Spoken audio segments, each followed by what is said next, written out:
విషయాలు గుర్తున్నవి ఏవైనా చాట్ బాక్స్లో పెట్టండి, చూద్దాం. ఇస్కాన్ మ్యాంగ్లూరు వారి లెవెల్ 2 క్లాస్లో 4వ అధ్యాయం. అందరికీ స్వాగతం. ఓం అజ్ఞానతిమిరాంధస్య జ్ఞానాంజనశలాకయ చక్షురున్మిళితం येन తస్మై శ్రీ గురవే నమః. నమో ఓం విష్ణుపదాయ కృష్ణప్రేష్ఠాయ భూతలే శ్రీమతే భక్తి వేదాంత స్వామిన్యితి నామినే. నమస్తే సరస్వతి దేవి గౌరవాణి ప్రచారిణే నిర్విశేష శూన్యవాది పాశ్చాత్య దేశధారిణే. हे कृष्णा करुणा सिंधो दीनबंधो जगत्पते गोपेश गोपिका कांता राधा कांता नमोस्तुते. तप्त कांचन गौरांगी राधे वृंदावनेश्वरी वृषभानुसुते देवी प्रणमामि हरिप्रिये. जय श्री कृष्ण चैतन्य प्रभु नित्यानंद श्री अद्वैत गदाधर श्रीवासादि गौर भक्त वृंद. हरे कृष्णा कृष्णा कृष्ण हरे हरे, हरे राम राम राम हरे हरे. हरे कृष्णा कृष्ण कृष्ण हरे हरे, हरे राम राम राम हरे हरे. हरे कृष्ण कृष्ण कृष्ण हरे हरे, हरे राम राम राम हरे हरे. हरे कृष्णा कृष्ण हरे हरे, हरे राम राम राम हरे हरे. హరే కృష్ణ అందరికి. సో 4వ అధ్యాయం లో ఏం చెప్పారన్నది ఈరోజు మనం చూడబోయేది. సో 3వ అధ్యాయం ఏమైనా చెప్పగలిగితే చెప్పమని అడిగాను, ఇంతవరకు ఏమీ రాలేదు. సో ఒక ఫ్యూ మినిట్స్ వెయిట్ చేద్దాం. సో ఈ 4వ అధ్యాయం భగవాను వాచతో ప్రారంభం. ఎవరైనా చెప్పగలిగితే పోనీ చెప్పండి, టైప్ చేయలేకపోతే. 3rd చాప్టర్లో లాస్ట్లో మనం మొదటి రోజు కాకుండా 2వ రోజు నిన్న చూసిన విషయాలు ఏమిటి, ఎవరైనా చెప్పగలుగుతారా? హరే కృష్ణ మాతాజీ. హరే కృష్ణ మాతాజీ. అంటే ఆత్మ తత్వం గురించి చెప్పుకున్నాం మాతాజీ. పొగ చేత అగ్ని, మురికి చేత అద్దము, మావి చేత గర్భంలో ఉన్న శిశువు ఏ విధంగా కప్పివేస్తాయో కోరికలు అలాగే ఆత్మజ్ఞానాన్ని కప్పివేస్తాయి.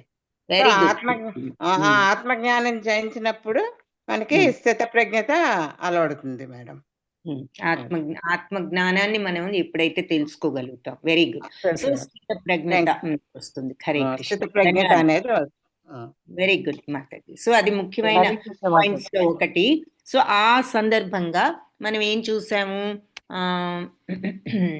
ఆత్మ అంటే అన్నింటికంటే ముందు మనం ప్రలోభాలు ముందుంటాయి.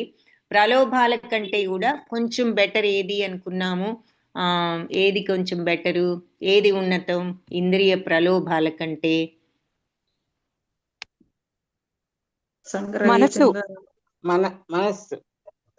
మనసు కంటే కూడా ముందున్నది బుద్ధి ఉన్నతం. మనసు కింద ఉన్నది ఏది? ఇంద్రియాలు ఇంద్రియాల కన్నా మెరుగైంది మనస్సు. ఇంద్రియాల కంటే మనస్సు బెటర్ అంటున్నాము, మెరుగు. అన్నిటికంటే భోగ వస్తువులు అంటే మనల్ని ఆకర్షించే భౌతిక వస్తువులు ఉంటాయి, వాటికంటే అవి చూసి ఇంద్రియాలు ముందు ఆకర్షితులవుతాయి. సో ఇంద్రియాల కంటే మనసు కొంచెం బెటర్ కాబట్టి మనసు డైరెక్ట్ గా అవి చూసి ఆకర్షింపబడదు, మనసు ఇంకా పై లెవెల్లో ఉంది కాబట్టి. సో ఇంద్రియాలు ముందు చూసి మనస్సును, పైనున్న మనస్సును ప్రలోభ పెడితే అప్పుడు మనస్సు ప్రలోభ. దానికంటే ఉన్నతం కాబట్టి బుద్ధి వెంటనే ప్రలోభ బుద్ధి. పడదు. ఉమ్. చాలా సార్లు పడదు, కానీ మనస్సు ఉమ్. బలంగా లాగినప్పుడు బుద్ధి కూడా ప్రలోభ పడుతుంది. కానీ బుద్ధి కంటే ఉన్నతమైనది ఆత్మ. ఆత్మ. ఆత్మ ఎప్పుడు దేనికి ప్రలోభపడదు. ఎప్పుడు కోరిక అనేది దానికి అతీతంగానే ఉండి అది ఎప్పుడు సచ్చిదానందమే. కానీ ఈ మూడిట్లో కోరిక ప్రవహిస్తోంది, కోరిక ప్రవేశిస్తోంది. ఈ కోరిక అనేది ఈ మూడింట్లో కూడా ప్రవేశించి ఈ మూడింటిని కూడా వశం చేసుకుంటోంది కదా. అది మనం చూసాం, అది స్వయంగా భగవంతుడే చెప్పారు. ఏమని? నీ ఈ కామానికి ఇంద్రియాలు, మనసు, బుద్ధి కూడా ఆశ్రయాలు. అంటే కామం అన్నిట్లోకి వెళ్ళిపోగలుగుతోంది. అది ఇంద్రియాల్లోకి వెళ్ళిపోతోంది, మనసులోకి వెళ్ళిపోతుంది, అప్పుడప్పుడు బుద్ధిలోకి కూడా వెళ్ళిపోయి బుద్ధిని కూడా చెడు మార్గంలో పెడుతోంది. కానీ ఆత్మ వీటన్నిటికంటే విలక్షణమైనది, శుద్ధమైనది.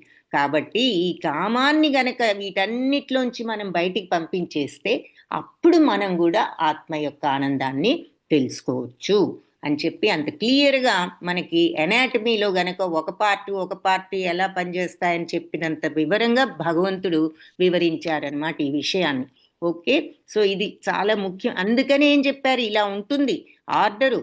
అన్నిటికంటే ఇవి కింద ఉంటాయి, ఇవి వెళ్ళి ఇంద్రియాలని ప్రలోభ పెడతాయి, ఇంద్రియం వెళ్ళి మనస్సును ప్రలోభ పెడతాయి, మనసేమో బుద్ధిని ప్రలోభపడుతుంది. బుద్ధి కంటే కూడా ఉన్నతమైన ఆత్మ దేనికి ప్రలోభపడదు. కాబట్టి కామం ఎక్కడుంటోంది? ఇంద్రియాల్లో, మనస్సులో, బుద్ధిలో నివసిస్తోంది. వీటిని మూడిట్లో నుంచి ముందు నువ్వు చేయవలసింది ఏమిటి అంటే, మొట్టమొదట నీ ఇంద్రియాలను నీ చెప్పు చేతుల్లో ఉంచుకో, నీ కంట్రోల్లో ఉంచుకుని ఈ జ్ఞానాన్ని నాశనం చేసే ఈ కామం అనే కోరికని పారద్రోలు. సో ముందు ఇంద్రియాలని కంట్రోల్ చేసుకో, అది ఫస్ట్ ప్రలోభపడుతుంది కాబట్టి.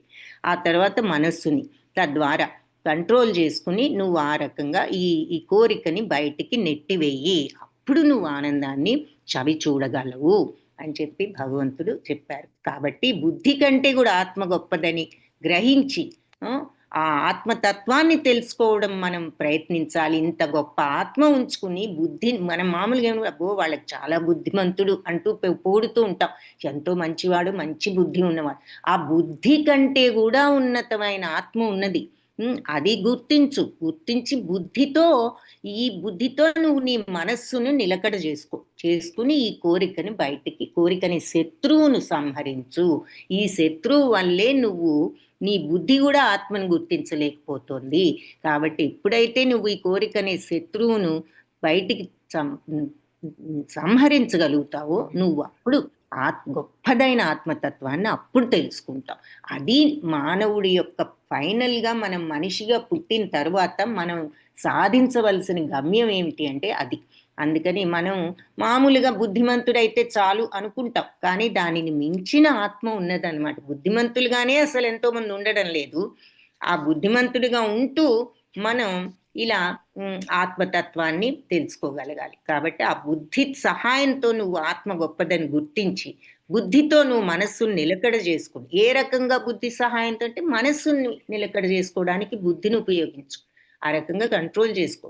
అప్పుడు నువ్వు ఈ కామరూపంలో ఉన్న శత్రువును సంహరించగలుగుతావు అని చెప్పి ఈ ఆర్డర్ అంతా కూడా చెప్పారు. ఇలా ఉంటుంది. ఇంద్రియాలు ముందు పడిపోతాయి, తర్వాత మనస్సును కూడా ప్రలోభ పెట్టేస్తాయి, మనసు ఒక్కోసారి బుద్ధిని కూడా పెట్టేసి ఇది చేస్తుంది. కాకపోతే ఆత్మ దేనికి కూడా వశం కాదు. అటువంటి స్థితికి వెళ్ళాలి. ఏ కోరిక మనల్ని లొంగ తీసుకోలేని ఆనందమైన స్థితిలో ఉండే ఆత్మతత్వం తెలుసుకోవాలి అంటే బుద్ధి సహాయంతో మనస్సును కంట్రోల్ చేసుకోవాలి. ఇంద్రియాలని ఫస్ట్ కంట్రోల్ చేసుకో అంటూ ఇది కూడా అర్థం అవడానికి చూపించారు. ఇంద్రియాలు ఇటువంటివంటి గుర్రాలు గనక ఏ సారథి లేకపోతే అవి ఇష్టం వచ్చినట్లు ఎట్లా పోతాయి, ఎటు పడితే అటు. అలాంటివి ఇంద్రియాలు ఈ వస్తువులు కనిపించినప్పుడు అలా వెళ్ళిపోతూ ఉంటాయి. అప్పుడు మనస్సును కూడా లాక్కుపోతాయి. బుద్ధి అనే సారథి గనక లేకపోతే బుద్ధి వెనక్కి లాగుతూ ఉంటుంది. ఇటు కాదు, మనం అందరం వెళ్ళవలసింది యువతలు, ఇటు పక్కకు వెళ్ళాలి, అటు కాదు అంటూ అని మనకి ఈ రకం కూడా అర్థం అవడానికి ఈ ఎగ్జాంపుల్ కూడా చెప్పారు. సో బలంగా లాగితే గుర్రాలు, మరి సారథి కూడా ఒక్కొక్కసారి తప్పు వైపు కొంతసేపు వెళ్ళవలసి వస్తూ ఉంటుంది అలా. కానీ జీవాత్మ వీటన్నిటికీ అతీతం అని కూడా చెప్పారు. ఇదొక ఎగ్జాంపుల్గా. సో అది వెరీ ఇంపార్టెంట్ పాయింట్. ఇంకొకటి ఏం చూసాము, అందరికీ పగలైనప్పుడు వీళ్ళకి, జ్ఞానులకి రాత్రి, అందరికీ రాత్రి అనుకున్నప్పుడు వీళ్ళకి పగలు. అంటే దాని అర్థం ఏం చెప్పుకున్నాం, అందరూ అజ్ఞానంలో ఉన్నప్పుడు ఆ అజ్ఞానం అనేది తెలియదు వీళ్ళకి. అజ్ఞానం అంటే వీళ్ళకి నిల్ నాలెడ్జ్ అజ్ఞానం విషయంలో. వాళ్ళు ఎందుకంటే పూర్తి జ్ఞానవంతులు కాబట్టి. అయితే వీళ్ళు పూర్తి జ్ఞానంతో ఉన్నప్పుడు అందరూ జ్ఞానం విషయంలోనేమో చీకట్లో ఉంటే వీళ్ళు జ్ఞానం విషయంలో వెలుగులో ఉంటారు అని అర్థం అనమాట. అదొకటి చూసాం. But these are the important points మనం చూసినట్లు. Very good, excellent. సో నా ఇప్పుడు కంటిన్యూయేషన్ 4th చాప్టర్ చూద్దాం. ఫస్ట్ భగవాను వాచ్తో ప్రారంభం. श्रीभगवानुवाच इमं विवस्वते योगं प्रोक्तवानहमव्ययं विवस्वान् मनवे प्राह मनुर्इक्ष्वाकवे ब्रवीत्. సో ఈ యోగం, ఈ గొప్ప యోగం వివస్వతే ప్రోక్తవాన్ అహం, నేను ప్రోక్త చెప్పాను. ఎవరికి? వివస్వానికి. ఈ అవ్యయం నాశనం లేనటువంటి యోగాన్ని నేను మొట్టమొదట వివస్వానికి చెప్పాను. వివస్వాన్ మనవే ప్రాహ, వివస్వాన్ ఏమో మను చెప్పాడు, మనుర్ ఇక్ష్వాకవే అబ్రవీత్. అంటే ఈ ఈ క్యారెక్టర్ ఉంది కదా, ఈ అక్షరం ఇది వచ్చింది అంటే అక్కడ ఆ అని అర్థం అనమాట. మను ఇక్ష్వాకవే అబ్రవీత్ అంటే చెప్పడం జరిగింది, చెప్పారు అని. సో వివస్వానేమో మనువు ప్రాహ అన్నా కూడా అదే అర్థం. ప్రాహ అంటే కూడా చెప్పడం. సో వివస్వాన్ మనువు చెప్తే మనువు ఇక్ష్వాకుకు చెప్పాడు అని చెప్పి చెప్తున్నారు. సో ఈ అవ్యయమైనటువంటి యోగ శాస్త్రాన్ని నేను వివస్వాన్ అంటే ఎవరు? సూర్యదేవుడికి ఉపదేశించాను. వివస్వాన్ ఏమో మనువుకి. మనువు ఎవరు? మానవ జాతికి తండ్రి. మనువుకి ఉపదేశిస్తే మనువు దానిని ఇక్ష్వాకు అంటే మానవ జాతి బిగినింగ్ లో ఉన్న వంశం అది ఇక్ష్వాకులు.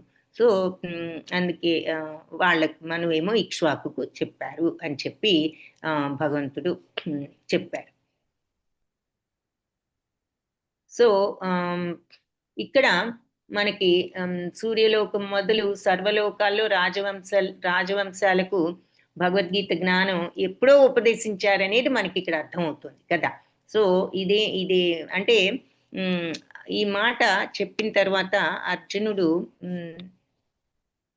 అయితే ఇంకా ఏం చెప్పారంటే, ఏవం పరంపరా ప్రాప్తం ఇమం రాజర్షయో విదుః సకాలే నేహ మహతా యోగో నష్ట పరంతప. ఇలా పరంపరగా ప్రాప్తమైంది. ఇమం రాజర్షయో విదుః, ఇది ఈ జ్ఞానం పరంపరగా వచ్చింది. రాజర్షులందరూ కూడా విదుః తెలుసుకున్నారు. సకాలే నేహ మహత, అయితే ఆ జ్ఞానం కాలక్రమేణా ఈ మహతా యోగం, ఈ గొప్ప యోగం నష్టపోయాం. పరంతప అంటే శత్రువులను భయపెట్టేవాడ అని అర్థం. సో ఇలా ఈ యోగం గురు శిష్య పరంపర ద్వారా వస్తూ వచ్చింది. రాజర్షులందరూ కూడా విదుః నేర్చుకున్నారు, తెలుసుకున్నారు. అయితే కాలక్రమేణా ఈ మహాయోగాన్ని మనం నష్టపోయాం. అంటే ఎక్కడో ఎవరో చెప్పడం ఆపేశారు, మధ్యలో బ్రేక్ వచ్చింది. దాంతో మెల్లగా ఈ యోగం తర్వాత తరాల వాళ్లకు రావడం ఆగిపోయింది అని చెప్పి భగవంతుడు చెప్పడం జరిగింది.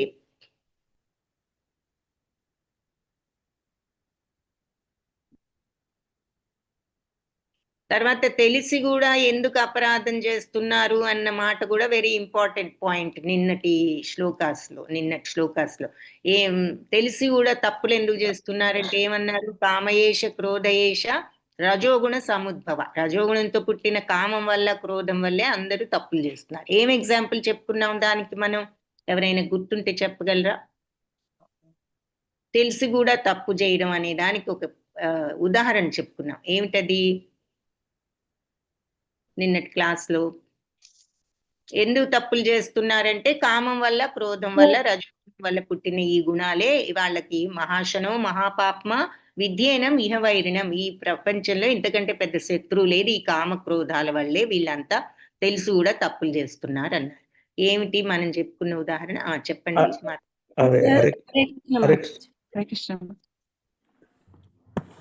హరే కృష్ణ మాతాజీ. అంటే ఒక ఉద్యోగి తన తెలిసి కూడా తన ఉద్యోగంలో డబ్బులు తీసుకొని పని చేయడం అనేది ఒక ఉదాహరణ చేశారు. అంటే ఆయనకు తెలుసు తీసుకోవద్దని తెలుసు, అయినా కూడా డబ్బులు తీసుకొని ఏదో లంచం లాంటిది ఏదో తీసుకొని దాని అంటే రెగ్యులర్ గా ఆయన చేసే పనిలో అడిషనల్ గా తీసుకొని ఆయన అది దానివల్ల అది ఒక ఎగ్జాంపుల్ తీసుకున్నాం మనం. Okay, very good. సో అది ఒక ఎగ్జాంపుల్. యా. సో అంటే లంచం తీసుకోవడం అది తప్పని తెలిసినా కూడా మరి తీసుకోవడం జరిగింది. అది వెరీ గుడ్. ఓకే, నెక్స్ట్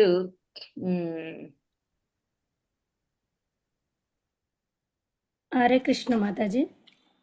అది అందరూ చెప్పండి. అంటే మనకి ఏదైనా వస్తువు కొనాలి అనుకున్నప్పుడు మన దగ్గర అంత ఇన్వెస్ట్ లేకపోయినా కూడా అది తీసుకోవాలి అనే కోరికతో కూడా మనం తప్పులు చేస్తూ ఉంటాం, డబ్బు ఎక్కువ రావాలి అనేసి. తప్పు మార్గాల్లో డబ్బు వెళ్ళి సంపాదించడానికి ట్రై చేస్తాము. వన్ ఎగ్జాంపుల్ లంచం, వ్యాపారం విషయంలో బ్లాక్ మార్కెటింగ్ అవి చేస్తే ఎక్కువ డబ్బులు వస్తాయని ఇలా తెలుసు అందరికీ, మనందరికీ అవి తప్పని అయినా కూడా మనం కోరికలు తీర్చుకోవడానికి చేస్తూ ఉంటాం. కాబట్టి కామమే అసలు కారణం అది అని చెప్పి, ఈ కామం ఎలాంటిది అంటే అది మహాశనం మహాపాప్మ విధ్యేనం ఇహవై, దీనిని మించిన శత్రువు లేదు అన్నది కూడా చెప్పి, అప్పుడు ఈ కామం ఎక్కడ ఉంటుంది అంటే ఈ మనసులో, బుద్ధిలో, ఇంద్రియాలు. సో ముందు ఇంద్రియాలని కంట్రోల్ చేసుకో. నీ సెన్స్ ఇది కావాలి కావాలి అని ఆ ప్రలోభ పెట్టే ఇంద్రియాలను మనం కంట్రోల్ చేసుకోవాలి. ఆ తర్వాత మన మనస్సుని ఆ రకంగా కంట్రోల్ చేసుకుని ఆ మార్గంలోకి వెళ్ళి, ఆ కారు కొనుక్కోకపోతే ఏమైంది, మనం ఇంత తప్పు చేసి ఆ కారే ఉండాలా అనేటటువంటి నిగ్రహాన్ని తెచ్చుకోగలగాలి. ఆ కోరికని తట్టుకోగలగాలి, ఆ కోరికని పారద్రోలగలగాలి. మనకు వచ్చినప్పుడే కొనుక్కోవాలి. తప్పు పనితో ఎందుకు కొనుక్కోవడం? సో అంత తీవ్రమైన కోరికను మనం తగ్గించుకోవాలి. అప్పుడే మరి మనం బుద్ధిని సరిగ్గా ఉపయోగిస్తూ మనస్సును కంట్రోల్ చేసుకున్న వాళ్ళం అవుతాం. ఇలా ఎప్పుడైతే కోరికలు తగ్గించుకుంటూ వస్తామో క్రమేణా తృప్తితో ఉంటాం. లేదంటే అసంతృప్తితో దహించుకుపోతూ ఉంటాం, అది లేదు ఇది లేదు అని. సో ఆ రకంగా ఆత్మలో ఆనందాన్ని కొద్ది కొద్దిగా ఆస్వాదిస్తూ చివరికి ఆ పరిపూర్ణ స్టేజ్కి వెళ్ళొచ్చు అని ఆత్మతత్వం గురించి చెప్పడం జరిగింది. సో ఇక్కడ అయితే ఇప్పుడు ఏం చెప్తున్నారు, నేను ఈ జ్ఞానాన్ని ఎప్పుడో వివస్వాన్ చెప్పాను, వివస్వాన్ మనువుకు చెప్పాడు. ఇక్కడ చిత్రంలో కనిపిస్తోంది కదా, మనువు ఇక్ష్వాకు చెప్పాడు. అయితే ఇలా చెప్పుకుంటూ వస్తున్నాము ఒకరి దగ్గర నుంచి ఒకరికి, మధ్యలో ఎవరో ఎక్కడో చెప్పడం ఆపేసేసరికి అందరూ అప్పటి వరకు రాజర్షులు వాళ్ళంతా నేర్చుకున్నారు, ఆపేసరికి అందరూ కూడా ఆ జ్ఞానం పోయింది, మధ్యలో ఆగిపోయింది అని చెప్పడం జరిగింది. సో ఎప్పుడు భగవంతుడు గీతను బోధించారు అంటే మరి సూర్య భగవానుడికి ఇప్పుడు కలియుగంలో మనకు ఒక 5,000 చిల్లర సంవత్సరాలు అయిపోయాయి కదా. అంటే ఇప్పుడు 2025 ప్లస్ అంతకుముందు 3000 BC వరకు మనకు తెలుసు. సో 5,000 ఎన్నో సంవత్సరాలు, 100 సంవత్సరాల పైన 125 సంవత్సరాలు అయిపోయాయి. అలాగే అంతకుముందు కలియుగం, ఇది కలియుగంలో టైం. అంతకుముందు మరి సత్య, త్రేత, ద్వాపర యుగాలు జరిగాయి కదా 3. ఆ మూడిట్లో కలిపి ఇన్ని లక్షల సంవత్సరాలు జరిగాయి.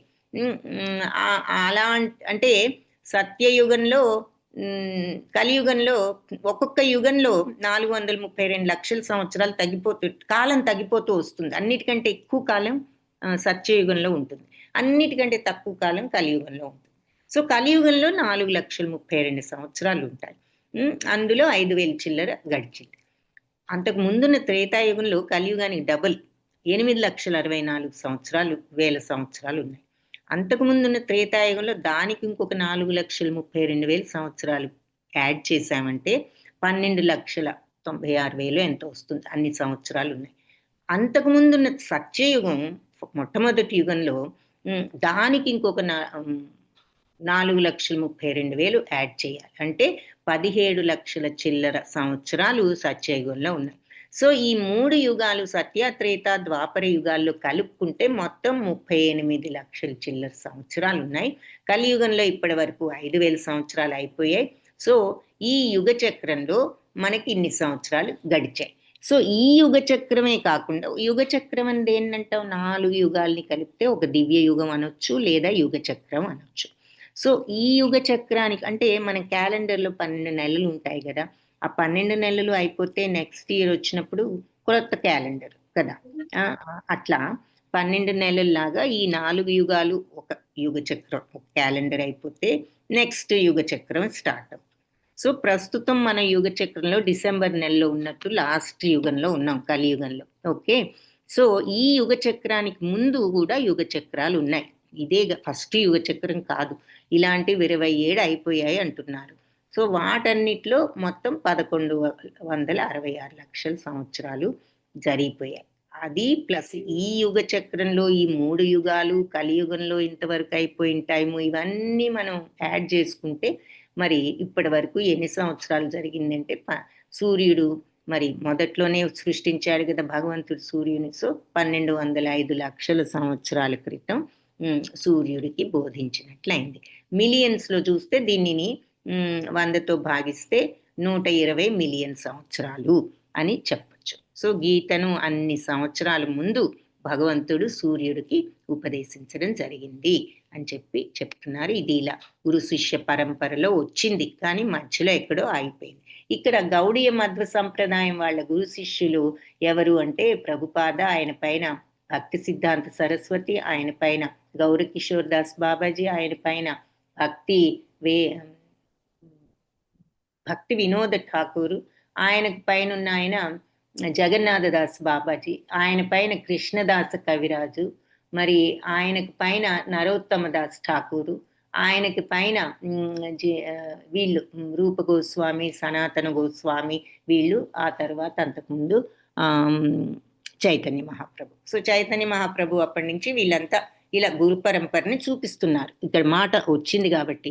సో ఇది సూర్యుడి టైంలో వీళ్ళు లేరు, కొంత గురు పరంపర ద్వారా అలా మధ్యదాకా వచ్చి ఆగిపోయింది, ఎవరో ఎప్పుడో చెప్పలేదు. సో అందుకని అక్కడి నుంచి ఈ జ్ఞానం ఆగిపోయింది. ఎప్పుడో మరి శ్రీకృష్ణుడు అవతరించక ముందే ఇదంతా ఆగిపోవడం జరిగింది. సో ఈ గురు పరంపరలో కూడా మనం కొన్ని గురు పరంపరలు ముఖ్యమైనవి, బ్రహ్మ సంప్రదాయం అంటే మధ్వాచార్యులది ఇది, అలాగే లక్ష్మీదేవి నుంచి వచ్చింది రామానుజాచార్యులది, మరి శివుడి నుంచి వచ్చింది విష్ణుస్వామి. 4 కుమారులు ఎవరు? బ్రహ్మకుమారులు. వాళ్ళ పేర్లు ఎవరైనా చెప్పగలుగుతారా? బ్రహ్మకుమారులు ఎవరు? ఆయన నుంచి వచ్చిన వాళ్ళ నుండి వచ్చిన గురు పరంపర ఏమిటి అంటే నింబకాచార్యులు వాళ్ళది. సనక సనందన ఆదులు అంటే ఇంకా మొదలైన వాళ్ళని ఇంకా 2 ఉన్నారు, 4 వాళ్ళు బ్రహ్మకుమారులు. సనక, సనందన, సనాతన, సనత్. సనాతన ఒకళ్ళు, సనత్ ఒకళ్ళు. సో వీళ్ళంతా బ్రహ్మకుమారులు అనమాట. వాళ్ళు చాలా జ్ఞానులు, ఎప్పుడు చూస్తానికి చిన్న పిల్లల్లాగా ఉంటారు, కానీ వాళ్ళు మహా జ్ఞానులు. సో వాళ్ళ దగ్గర నుంచి వచ్చింది సో గురు పరంపరలు అన్నారు కాబట్టి క్లుప్తంగా కొన్ని ముఖ్యమైన గురు పరంపరలు చూపిస్తున్నారు. సో ఇది ఇలా మరి భగవంతుడి ఈ రకంగా నేను చెప్పడం జరిగింది. మధ్యలో ఇది జ్ఞానం ఇట్లా అయిపోయింది, కొన్నాళ్ళు పాటు సాగి, అందుకని ఈ జ్ఞానాన్ని మనం ఇప్పుడు లేకుండా పోయింది అని చెప్పడం జరిగింది. సయేవాయం మయా తేద్యా యోగ ప్రోక్త పురాతన భక్తోసి మే సఖా చేతి రహస్యం ఏతదుత్తమం. సో నేనిప్పుడు మయా నా వల్లతే నీకు అద్య ఈ రోజు ఈ యోగాన్ని ప్రోక్త పురాతన, ఈ పురాతన యోగాన్ని నేనిప్పుడు నీకు ఈరోజు చెప్పబోతున్నాను. సయేవాయం ఈ జ్ఞానాన్ని ఇప్పుడు నా చేత నీకు చెప్పబడుతోంది. ఈ జ్ఞానం ఈరోజు భక్తోసిమే సఖా చేతి, నువ్వు భక్తుడవు, పైగా సఖుడువు కూడా, స్నేహితుడవు కూడా, కాబట్టి ఈ రహస్యమైన జ్ఞానాన్ని నిశ్చయంగా ఉత్తమమైన దివ్య జ్ఞానాన్ని నీకు ఈరోజు బోధించబడుతుంది అని చెప్పారు. నువ్వు నా భక్తుడివి, స్నేహితుడివి కాబట్టి ఈ ఉత్తమ శాస్త్రాన్ని, రహస్యాన్ని నువ్వు అర్థం చేసుకోగలవని నీకు ఈరోజు ఈ పురాతన శాస్త్రాన్ని నేను వివరిస్తున్నాను అని ఆయన చెప్పినప్పుడు అర్జునుడు ఏమన్నాడంటే, అర్జున ఉవాచ, నువ్వు అంటే ఇక్కడ అర్జునుడి అర్హత, ఈ జ్ఞానాన్ని ఎందుకు చెప్తున్నానన్నారు? నువ్వు భక్తుడవు కాబట్టి, భక్తోసి మే, నా యొక్క భక్తుడివి, సఖాచ మరియు సఖుడవు కూడా, నా భక్తుడు స్నేహితుడు. అది అర్జునుడి యొక్క అర్హత, మెయిన్ గా భక్తుడు. ఆ తర్వాత భగవంతుడు అని తెలుసుకున్న వాడు భగవంతుడు. సో అది ఒక అర్హత అని మనకు అర్థం. ఈ జ్ఞానం మరి ఇంత ఉత్తమమైన జ్ఞానం అంటున్నారు కదా, ఎందుకు? మరి భగవంతుడి యొక్క మహత్యాలని తెలిపేటటువంటి జ్ఞానం, ఆత్మను గురించిన తెలిపేటటువంటి జ్ఞానం మనం చూసాము, కొంత ఆత్మజ్ఞానం. భగవంతుడికి మనకి ఉన్న సంబంధాన్ని గురించి చెప్పేటటువంటి జ్ఞానం. ఈ 3 రకాల జ్ఞానాలు మనం తెలుసుకుంటాం భగవద్గీత ద్వారా. ఆత్మజ్ఞానం మరి కనీసం చదివన్నా తెలుసుకున్నాం. మనంత ఇంకా ఆత్మజ్ఞానాన్ని నిజంగా అనుభవపూర్వకంగా తెలుసుకునే స్థితికి రాలేకపోయినా కనీసం ఆత్మతత్వం అంటే ఇలా ఉంటుంది, అది రాగద్వేషాతీతమైనది, భగవదంశ, సచ్చిదానందం, నిత్యం, దాన్ని ఎవరు ఏమీ చేయలేరు అన్నది మనం నిజంగా మనం ఆత్మ ఈ శరీరం కాదు అన్న విషయాలు చదివి అంతవరకు తెలుసుకున్నాం. అలాగే మరి భగవంతుడి విభూతులు 10th చాప్టర్లో చూస్తాం. ఆయన మహత్యాలు, తర్వాత భగవంతుడికి మనకి ఉన్న సంబంధం త్రూ అవుట్ ద భగవద్గీత చూస్తూనే ఉంటాం. ఏ రకంగా మనం భగవంతుడిని ఎక్స్పీరియన్స్ చేయొచ్చు అంటే ఆత్మతత్వాన్ని తెలుసుకునే శుద్ధ స్థితికి వెళ్ళినప్పుడు భగవతత్వమే అది కాబట్టి మనకు భగవంతుడు ఎలా ఉంటారు, ఆయన తత్వం ఇది అని తెలుసుకునే అవకాశం వస్తుంది. ఆ సంబంధం అప్పుడు ఏర్పడుతుంది అనమాట. ఒకే స్టేట్ ఆఫ్ మైండ్కి వెళ్ళినప్పుడు ఏదైనా సమంగా ఉన్నప్పుడే కదా దాని తత్వం మనకు తెలిసేది. నీటికి నీరు విషయం, మరి పాలకు పాల విషయం, పాలు కాకపోయినా మరి నూనెకి నూనె విషయం కలవాలి అంటే వేరు తత్వాలు ఉంటే ఎలా కలుస్తాయి? సో ఆ తత్వం కలిస్తేనే, అందుకే మనకు కూడా భగవత్ తత్వాన్ని తెలుసుకోవడం అంటే మనం ఆ తత్వాన్ని అర్థం చేసుకుని ప్రాక్టీస్ చేసి ఆ తత్వం ఏమిటో అనుభవపూర్వకంగా తెలుసుకున్నప్పుడు మనకు అది సాధ్యపడు. సరే, ఇక్కడ అర్జునుడు అంటున్నాడు ఇవన్నీ చెప్పిన తర్వాత, నువ్వు భక్తుడివి, స్నేహితుడు అని నీకు ఇది చెప్తున్నాను అన్నప్పుడు అర్జునుడు అర్జున ఉవాచ అపరం భవతో జన్మ పరం జన్మ వివస్వతః కథమేతద్విజానీయాం త్వమాదౌ ప్రోక్తవానితి. మరి నువ్వేమో వివస్వానేమో ఎప్పుడో పుట్టాడు, మరి నువ్వేమో ఇప్పుడు పుట్టావు కదా, నువ్వేమో నేను మొదట్లోనే అంటే ఈ ద్వాపర యుగంలో ఇప్పుడు నువ్వు అవతరించావు, సూర్యుడేమో మొదటి నుండి ఉన్నాడు, మరి నువ్వు అతనికి నేను అప్పుడు చెప్పానంటున్నావు, ఇది ఎలా సాధ్యం? త్వమాదౌ ప్రోక్తవానితి, నువ్వు ఆదిలోనే అతనికి ప్రోక్త చెప్పానని అంటున్నావు, కథమేత, ఇది ఎలా సాధ్యం అని అర్జునుడు అడిగాడన్నమాట. దీన్ని నాకు ఎలా అర్థం చేసుకోవాలో, కథమేతద్ విజానీయం, దీన్ని ఏ రకంగా అర్థం చేసుకోవాలో నాకు అర్థం కావడం లేదు. అంటే నువ్వేమో ఇప్పుడున్నావు, సూర్యుడేమో మొదట్లో ఎప్పుడోనే ఉన్నాడు, సృష్టి ప్రారంభంలో, మరి ఇది నేను ఏ రకంగా అర్థం చేసుకోవాలి, నువ్వు సూర్యుడికి చెప్పావు అన్న విషయం అంటే నాకు అర్థం కావడం లేదు. నువ్వు ఉపదేశించానంటున్నావు, నేను దీన్ని ఎలా అర్థం చేసుకోవాలి అని చెప్పి అడిగాడు. అడిగినప్పుడు భగవంతుడు ఏమంటున్నారు, శ్రీ భగవానువాచ బహూని మే వ్యతీతాని జన్మాని తవ అర్జున తాన్యహం వేద సర్వాణి నత్వం వేత్త పరంతప. పరంతప, నీకు నాకు ఎన్నో జన్మలు గడిచాయి, అన్ని నాకైతే జ్ఞాపకం ఉన్నాయి. తాన్యహం వేద సర్వాణి, నా అహం నాకు వేద తెలుసు, ఏది సర్వం తెలుసు. ఇంతకు ముందు నేను మనం ఉన్న రూపాలన్నీ ఏ జన్మలో నాకు అన్ని తెలుసు. నత్వం వేత్త, నా త్వం, కానీ నీకు మాత్రం తెలియదు. వేత్త తెలీదు, నవేత్త అంటే నీకు తెలీదు, త్వం అంటే నీకని. సో నీకు తెలియదు. పరంతప అంటే శత్రువులను భయపెట్టే అర్జున, ఇంతకు ముందున్న మనం ఏ జన్మలు పొందామో నాకు అన్నీ తెలుసు, నీకు తెలియదు అవన్నీను అంటున్నారు. బహూని మే వ్యతీతాని, ఎన్నో జన్మలు గడిచాయి నాకు, జన్మాని తవ అర్జున, అలాగే నీకు కూడా ఎన్నో జన్మలు గడిచాయి అర్జున. నాకెన్నో జన్మలయ్యాయి, నీకెన్నో జన్మలయ్యాయి. నాకేమో అన్ని జన్మలు తెలుసు, నీకు ఏది తెలియదు. నీకేమో అవన్నీ జ్ఞాపకం లేవు, నాకన్నీ జ్ఞాపకం ఉంటాయి అని చెప్పి ఉన్న విషయం చెప్పారు. సో భగవంతుడు ఏంటి ఇలా గొప్పగా చెప్పుకుంటున్నారు అనుకుంటే, ఉన్న విషయం చెప్తున్నారు. ఆయనకు అన్ని జన్మలు జ్ఞాపకం ఉంటాయి, మనకు ముందు జన్మ జ్ఞాపకం ఉండదు మానవుడికి. అది మన మంచికి. జ్ఞాపకం ఉంటే ఇంకా ఒక జన్మలో విషయాలే మన బ్రెయిన్లో ప్లేస్ ఉండక వరి అవుతున్నాము, ఇంకా ముందు జన్మల విషయాలు కూడా ఉంటే ఇంకా మన జీవితం ఎంత కష్టతరంగా ఉంటుంది. కాబట్టి భగవంతుడు అన్నీ కూడా కరెక్ట్గానే ఏర్పాటు చేశారు. అయితే ఆయన భగవంతుడు కాబట్టి ఆయనకు అన్ని విదితమే కాబట్టి ఆయన తెలుసు.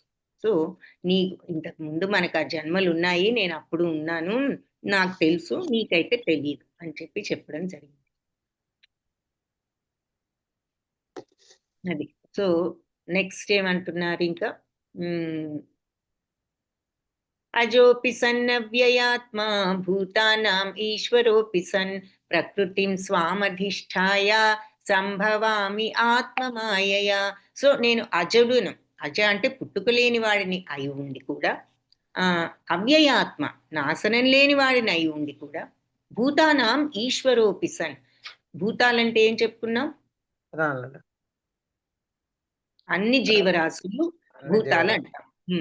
సో అన్ని రకాల ప్రాణులకి ఈశ్వరుడిని అయి ఉండి కూడా, ప్రభువుని అయి ఉండి కూడా, ప్రకృతిలో స్వాం నేను అధిష్టాయ, ప్రకృతిలో నేను అవతరిస్తాను, సంభవామి అవతరిస్తాను, ఆత్మమాయయ నా యొక్క స్వయం సంకల్పంతో. సో భగవంతుడు సంకల్పించినప్పుడు ఆయన అవతరిస్తారు అని చెప్పి ఇక్కడ చెప్తున్నాను. నేను పుట్టుక లేనివాడి, అజ అంటే పుట్టుక లేనివాడు అని. పుట్టుక లేనివాడినైనా, నాశనం లేనివాడినైనా, సమస్త ప్రాణులకు ప్రభువునైనా కూడా నేను నా యొక్క ఈ ప్రకృతిలో ప్రతి యుగంలో నేను నా స్వయం సంకల్పంతో అవతరిస్తాను అని చెప్పి చెప్పారు. నెక్స్ట్ దాన్ని కంటిన్యూ చేస్తూ ఎప్పుడు అవతరిస్తానన్నది చెప్తున్నాను. యదా యదా హి ధర్మస్య గ్లానిర్భవతి భారత అభ్యుత్థానం అధర్మస్య తదాత్మానం సృజామ్యహం. యదా యదా హి ధర్మస్య, ధర్మం ఎప్పుడైతే ఎక్కడెక్కడ ధర్మం క్షీణిస్తుందో, అధర్మం గ్లానిర్భవతి భారత, ధర్మం క్షీణిస్తుందో, అభ్యుత్థానం అధర్మస్య, అధర్మం ఎప్పుడైతే అభ్యుదయం చెందుతుందో, పెరిగిపోతుందో, తత్ ఆత్మానం, అప్పుడు ఆత్మ అంటే స్వయంగా, సృజామి నేను అవతరిస్తాను, అహం నేను అంటున్నారనమాట. సో ఎప్పుడెప్పుడైతే ధర్మం క్షీణిస్తుందో, ఎప్పుడైతే అధర్మం పెరిగిపోతుందో, అప్పుడు నేను స్వయంగా అవతరిస్తాను అని భగవంతుడు చెప్పాడు. సో భగవంతుడికి జన్మలేమిటి, ఆయన ఎప్పుడు వస్తారు, ఏమిటి, ఎందుకు వస్తారు అనే డౌట్ వస్తే ఇక్కడ దానికి ఆన్సర్ చెప్తున్నారు. ఇంకా ఏమంటున్నారు? పరిత్రాణాయ సాధూనాం వినాశాయ చ దుష్కృతాం ధర్మ సంస్థాపనార్థాయ సంభవామి యుగే యుగే. సో ఇది ఇంతకు ముందు శ్లోకం చాలా ఫేమస్ శ్లోకాలు, మీరు కూడా వినే ఉంటారు. చాలా మందికి రెండు కంటతా వస్తూ ఉంటాయి. సో ధర్మం తరిగినప్పుడు, అధర్మం పెరిగినప్పుడు అవతరిస్తాను నేను స్వయంగా అన్నారు కదా. అవతరించి ఏం చేస్తారు అనే డౌట్ వస్తే చెప్తున్నారు. అవతరించి పరిత్రాణాయ సాధునా, సాధువులు అంటే మంచి వాళ్ళను రక్షిస్తాను, వినాశాయ చ, మరియు చ అంటే కూడా అని, మరియు అని, చ మరియు వినాశాయ చ నాశనం చేస్తాను ఎవరిని, దుష్కృతాం దుర్మార్గులను నశింపజేస్తాను, సాధువులను రక్షిస్తాను, ధర్మ సంస్థాపనార్థాయ ధర్మాన్ని తిరిగి పునరుద్ధరించడానికి సంభవాన్ని నేను అవతరిస్తాను, యుగే యుగే ప్రతి యుగంలోనూ అని చెప్పి చెప్తున్నారు. అది సో ఇది ఈ నెక్స్ట్ శ్లోక. ఇక్కడ మరి భగవంతుడు శ్రీకృష్ణ ద్వాపర యుగంలో ఆయన దేవకి వసుదేవులకు ప్రత్యక్షమై చెప్పి బాలుడిగా అవతరించడం, తర్వాత ఆయన ఆదేశం ప్రకారం వసుదేవుడు మరి బలరాముడి నీడలో నంద మహారాజు ఇంట్లో ఆయన తీసుకువెళ్ళి పెట్టడం, భగవత్ మహిమతో ఈ వీళ్ళంతా నిద్రలో ఉండడం, ఈ తలుపులన్నీ వాటంతట అవి తెరుచుకోవడం, ఇవన్నీ మనం మీ అందరికీ తెలిసిన విషయాలే కదా, అవి ఇక్కడ చూపిస్తున్నారు. నెక్స్ట్ ఏం చెప్తున్నారంటే, సరే భగవంతుని తెలుసుకోవాలి అంటున్నారు. అసలు భగవంతుని తెలుసుకోవడం వల్ల ఉపయోగం ఏమిటి అని మనకి ఎవరికైనా ఒక సందేహం కనుక వస్తే దానికి ఆన్సర్ ఏం చెప్తున్నారంటే, 4వ అధ్యాయం దివ్య జ్ఞానం, ప్రతి అధ్యాయానికి కూడా యోగం అనే పేరు ఉంటుంది. ఎందుకు అంటే యోగా అంటే భగవంతుడితో కనెక్షన్. సో ప్రతి అధ్యాయంలో కూడా భగవంతుడితో ఆ సంబంధాన్ని ఏర్పరచుకుని, ఆ కనెక్షన్ ఏర్పరచుకునేటం ఎలాగు అనే విషయం గురించి చెప్పే శ్లోకం ఒక్కటైనా ఉంటుంది మినిమం. కాబట్టి ప్రతి అధ్యాయానికి అలా యోగం అనే పేరు వచ్చిందనమాట. సో ఇక్కడ ఇప్పుడు భగవంతుడిని తెలుసుకోవడం వల్ల ఏమిటి అసలు లాభం అంటే, జన్మ కర్మ చ మే దివ్యం ఏవం యో వేత్తి తత్వతః త్యక్త్వా దేహం పునర్జన్మ నైతి మామేతి సో అర్జున. జన్మ కర్మ చ మే, నా యొక్క దివ్యమైన జన్మ గురించి, కర్మల గురించి, ఏవం యో ఎవరైతే వేత్తి తెలుసుకుంటారో ఆ తత్వాన్ని, నా యొక్క దివ్య తత్వాన్ని, త్యక్త్వా దేహం దేహం వదిలిన తర్వాత పునర్జన్మ నైతి, పునర్జన్మ ఉండదు. మామేతి, నన్నే తప్పనిసరిగా అతను చేరుకుంటాడు, నన్నే పొందుతాడు అతను అర్జున అని చెప్పి చెప్తున్నారు. సో నా జన్మ గురించి, నా యొక్క కర్మలు, నా జన్మ కర్మల దివ్య స్వభావాన్ని తెలుసుకున్న వాళ్ళు వాళ్ళ దేహాన్ని వదిలిన తర్వాత ఈ భౌతిక జగత్తుకు మళ్ళీ రారు, వాళ్ళు నా దగ్గరికే నన్నే పొందుతారు అని చెప్పి చెప్పాడు. సో భగవంతుని తెలుసుకున్న వాళ్ళకి జనన మరణ చక్ర విడుదల, భగవత్ ప్రాప్తి వస్తుందని మనకి ఇక్కడ అర్థమవుతుంది. ఇంకా అయితే ఎవరికి వస్తుందబ్బా ఇటువంటి స్థితి? భగవంతుని తెలుసుకునే వాళ్ళు ఎవరు, ఎలా తెలుసుకుంటారు అనే డౌట్ వస్తుంది. అప్పుడు నెక్స్ట్ డౌట్ దానికి, అందుకని నెక్స్ట్ శ్లోకాలో ఆన్సర్. వీతరాగ భయక్రోధ మన్మయా మాముపాశ్రితాః బహావో జ్ఞాన తపసా పూతా మద్భావమాగతాః. వీత అంటే వదిలిపెట్టిన వాళ్ళు అని. ఏం వదిలిపెట్టిన వాళ్ళు? రాగాన్ని, భయాన్ని, క్రోధాన్ని. సో రాగం అంటే అటాచ్మెంట్, నాది నాది అనే దాంతోనే మనం ప్రేమ ప్రేమ అంటూ ఉంటాము. ఈ భౌతిక ప్రపంచ ప్రేమలన్నీ స్వార్థంతో కూడినవే. ముందు నా అనే పదం వస్తేనే ఆ ప్రేమ ఉంటుంది. నా కుటుంబం, నా పిల్లలు, నా తల్లిదండ్రులు, నా సోదరులు, నా ఇల్లు, నా వస్తువు, నా కారు అనుకున్నప్పుడు వాటన్నిటి మీద మనకు ప్రేమ వచ్చేస్తుంది, అటాచ్మెంట్ వచ్చేస్తుంది. సో ఈ రాగాలు.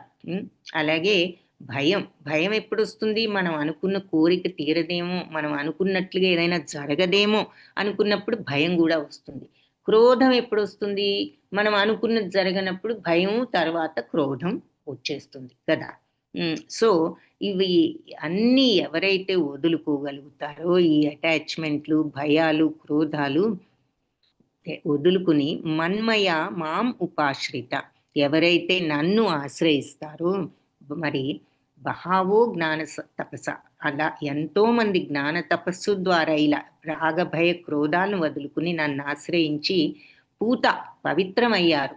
మద్భావం ఆగత, నా యొక్క భావాన్ని వాళ్ళు పొందారు. నా భావాన్ని పొందారు అంటే భగవతత్వాన్ని వాళ్ళు తెలుసుకున్నారు. నా తత్వాన్ని ఎలా? అనుభవపూర్వకంగా. ఎలా అంటే రాగాన్ని, భయాన్ని, క్రోధాన్ని వదిలారు, వదిలి నన్ను ఆశ్రయించారు. నన్ను ఆశ్రయించడం అంటే ఏమిటి? నాకు శరణాగతులయ్యారు. అంటే శరణాగతులు అవ్వడం అంటే ఏంటి? ఏది జరిగినా ఇది భగవంతుడి నిర్ణయం అని వాళ్ళు కంప్లైంట్ చేయకుండా, వాళ్ళు రియాక్ట్ అవ్వకుండా ఉండగలిగారు. ఎటువంటి పరిస్థితుల్లో అయినా ఇది భగవన్ నిర్ణయం అని వాళ్ళు ఉండగలిగారు. సో అలా వీళ్ళంతా జ్ఞానంలోకి వెళ్ళి పవిత్రులయ్యి నా యొక్క తత్వాన్ని, మరి భగవంతుడికి ఏది జరిగినా ఆయన దుఃఖం పడటం, సంతోషపడిపోయి పొంగడం, ఇటువంటివి ఎంతో బ్యాలెన్స్డ్ భగవంతుడు. మరి ఆయన 3 గుణాలకు అతీతులు. అలాంటి స్థిర భావం ఎవరైతే తెచ్చుకోగలరో, ఎప్పుడు రాగభయ క్రోధాలను వదిలినప్పుడు, కోరిక ఉంటేనే ఇవన్నీ కలుగుతాయి, రాగభయ క్రోధాలు.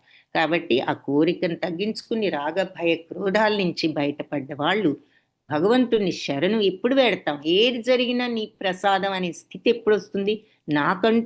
మనకంటూ ఒక కోరిక మనం కంప్లీట్గా లేదు. ఏదైనా మనం భగవన్ నిర్ణయం ఇది కాబట్టి అది జరిగింది, మనం ఒప్పుకుని తీసుకుంటున్నాం. ఆయనకు నష్టం ఇచ్చినా అలాగే తీసుకుందాం, కష్టం ఇచ్చినా అలాగే తీసుకుందాం, సుఖం ఇచ్చినా అలాగే తీసుకుందాం.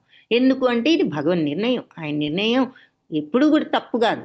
ఎందుకు ఇచ్చారో ఆయనకే తెలుసు, మనకు తెలియదు. వీళ్ళు ఇంత మంచి వాళ్ళు, పాపం భగవంతుడు ఏమిటి వీళ్ళకి ఇన్ని కష్టాలు పెడుతున్నాడు అంటూ ఉంటాం మనం తెలియక. మనకేం తెలుసు? భగవంతుడికి వాళ్ళ ముందు జన్మలు తెలుసు. మరి కాబట్టి ఎవరికి కర్మ సిద్ధాంతం అత్యంత న్యాయమైనది. ఏది మనం ఐన్స్టైన్ చెప్పుకుంటున్నాం కదా, every action has an equal and opposite reaction అని కనుక్కున్నాడు ఐన్స్టైన్ ఫిజిక్స్ లో కూడా. అదే కర్మ సిద్ధాంతం. మన ప్రతి పనికి మరి దానికి మనం కర్మబంధ ఆసక్తితో కర్మ ఫలితాలు మీరు చేసినప్పుడు దానికి ఈక్వల్ రియాక్షన్ ఉంటుంది. మంచి చేస్తే పుణ్యం వస్తుంది ఈక్వల్గా, చెడు చేస్తే పాపం వస్తుంది. సో మన పనిని బట్టి మనకు బంధాలు వస్తాయి. ఎప్పుడు? అది కూడా కర్మఫలాసక్తిలో చేస్తే. కర్మఫలాసక్తి లేకుండా మన బాధ్యత అనుకుని చేసినప్పుడు పుణ్యం కూడా రాదు, పాపము రాదు, తప్పు పనులు చేయం. కాబట్టి ఆ స్థితిలో అప్పుడు మనం ఏం చెప్పుకున్నాం? బ్యాంక్ బ్యాలెన్స్ నిల్గా ఉంటే అది మనం భగవత్ ప్రాప్తికి మనకి దారి అని చెప్పి చెప్పుకున్నాం. సో అలా ఎవరైతే భయక్రోధాల నుంచి వదిలిన వాళ్ళు చాలా మంది నన్ను ఆశ్రయించి ఇంతకు ముందే జ్ఞానంతో పవిత్రులయ్యారు. అలా వాళ్ళంతా నా యొక్క భావాన్ని పొందారు, అంటే నా తత్వాన్ని అర్థం చేసుకున్నారు అని చెప్పి భగవంతుడు ఈ శ్లోకంలో చెప్పాడు. నెక్స్ట్ శ్లోకాలో ఏ యథా మాం ప్రపద్యంతే తాంస్తథైవ భజామ్యహం మమ వర్త్మానువర్తంతే మనుష్యా పార్థ సర్వశః. ఏ యథా మాం, ఎవరు ఏ రకంగా నన్ను ప్రపద్యంతే శరణు వేడతారో, తాంస్తథైవ భజామి అహం, నేను ఆ రకంగా వాళ్ళని అనుగ్రహిస్తాను. మమ వర్త్మా అనువర్తంతే, నన్ను అందరూ కూడా అనుసరిస్తారు. మనుష్యులు పార్థ సర్వశః, అంతా కూడా ఎవరి వీలును బట్టి వాళ్ళు నన్ను అనుసరిస్తూ ఉంటారు. సో ఎవరు ఏ విధంగా శరణొచ్చితే వాళ్ళని ఆ విధంగా నేను అనుగ్రహిస్తాను అంటున్నారు. సో మరి ఇక్కడ మనకి వ్యాపారం చేస్తున్నాడు, కర్మయోగం, జ్ఞానయోగం, అష్టాంగ యోగం, అలాగే భక్తి యోగం. సో ఏ మార్గం సూట్ అయిన వాళ్ళు ఆ మార్గం ఎన్నుకుంటారు. వాళ్ళు ఏ మార్గంలో వచ్చినా ఏదో ఒక మార్గం చూసుకుంటారు, వాళ్ళ ఇష్టం. ఏదో ఒక మార్గాన్ని సెలెక్ట్ చేసుకుంటారు నన్ను అనుసరించడానికి, నన్ను అర్థం చేసుకోవడానికి. నేను వాళ్ళు ఎలా శరణు వేడితే నేను ఆ రకంగా వాళ్ళని అనుగ్రహిస్తాను. సో ఏ మార్గంలో అయినా సరే నేను అనుగ్రహిస్తాను. వాళ్ళు చేసిన సాధన ప్రకారం వాళ్ళు కరెక్ట్ అయిన సాధన చేస్తే వాళ్ళకి పూర్తిగా అర్థమవుతుంది. లేదు అంటే మరి నెక్స్ట్ జన్మలో కంటిన్యూ చేసుకోవచ్చు. వాళ్ళు ఎంతవరకు చేస్తే అంతవరకు, ఎంత చెట్టుకు అంత గాలి అంటారు కదా మన వాళ్ళు. సో మన సాధనను బట్టి మనకు ఫలితం, భగవంతుడి అనుగ్రహం మన సాధనను బట్టి. కాంక్షతః కర్మణాం సిద్ధిం యజంత ఇహ దేవతాః క్షిప్రం హి మానుషే లోకే సిద్ధిర్భవతి కర్మచ. సో కాంక్షతః కర్మణాం సిద్ధిం, సో కోరికలన్నీ కూడా కోరికల కోసం కర్మలన్నీ సిద్ధించాలనే కోరికలతో ఇక్కడ ఈ ప్రపంచంలో అందరూ దేవతలను పూజిస్తూ ఉంటారు. ఈ మనుష్య లోకంలో అవన్నీ కూడా దేవతలు సిద్ధింపజేస్తూ ఉంటారు. సో ఈ లోకంలో జనులందరూ పనులలో విజయం కావాలని దేవతలకు పూజలు చేస్తూ ఉంటారు. మరి మనం అంతే కదా, అది కావాలని ఒక దేవతకు, ఇది కావాలని ఒక దేవతకు పూజలు చేస్తూ ఉంటాం. ఏమని? మరి మనకి కావాల్సింది ఏదో ఉంటుంది, కోరిక తీర్చమని పూజ చేస్తాం. చేసినప్పుడు దేవతలు మనం సవ్యంగా ప్రార్థిస్తే వాళ్ళు మన కోరికలను కూడా తీరుస్తూ ఉంటారు. ప్రతిఫలం త్వరగానే సిద్ధిస్తుంది వాళ్ళు దేవతలను పూజించినప్పుడు, ఏది కర్మలలో విజయం కావాలి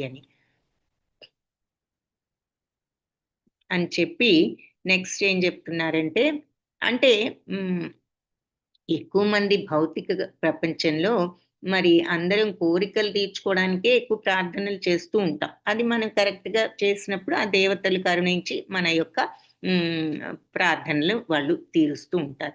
వేదాల్లో కూడా ఏం చెప్పారు, కరెక్ట్గా మీరు కొన్ని పనులు చేస్తే భగవంతుడు ముందే మీరు అందరూ ఎవరి డ్యూటీని వాళ్ళు సక్రమంగా చేస్తే దేవతలు సంతృప్తి చెంది మీకు కావలసినవి ఇచ్చి మీకు సస్యశ్యామలతను ఇస్తారని చెప్పి మనం చెప్పుకున్నాం కదా ఇంతకు ముందు 3rd చాప్టర్లో కూడా. సో అది ఇక్కడ వాళ్ళు అలా పూజిస్తూ ఉంటారు, కోరికల కోసం పూజిస్తారు. అయితే ఇక్కడ త్వరగానే ప్రతిఫలాలు ఇస్తారు దేవతలు. చాతుర్వర్ణం మయా సృష్టం గుణకర్మ విభాగశః తస్య కర్తారమపి మాం విద్య కర్తారమవ్యయం. చాతుర్వర్ణం మయా సృష్టం, 4 వర్ణాలు నా చేతే సృష్టింపబడ్డాయి.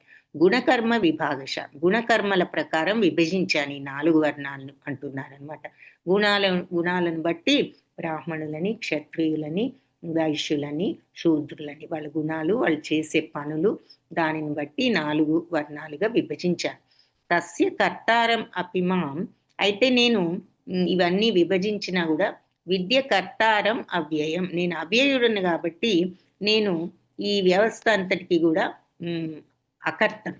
అంటే నేను ఈ వ్యవస్థకి సృష్టికర్తను అయినప్పటికీ నేను మార్పు లేని వాడిని. మరి భగవంతుడు సచ్చిత్తానంద, సత్ అంటే ఏమిటి? మార్పు లేనిది, శాశ్వతమైనది, ఏది లేదని చెప్పుకున్నాం. భగవంతుడు ఆత్మ, ఆయన అంశ కాబట్టి నేను మార్పు లేని వాడిని కాబట్టి నేను అకర్తనే. అలా మార్పు లేని సత్ చిత్ ఆనందమయుడు ఎప్పుడూ అకర్తగానే ఉంటాడు. అంటే వాళ్ళకి ఏ కోరిక ఉండదు, ఏదో కావాలని తాపత్రయం లేదు. కాబట్టి ఆయన నేను ఈ సృష్టి అంతా సృష్టించి ఇవన్నీ ఈ వ్యవస్థలన్నీ పెట్టాను, కానీ నేను అకర్తనే. అంటే ఏదో కోరిక కోసం కాదు.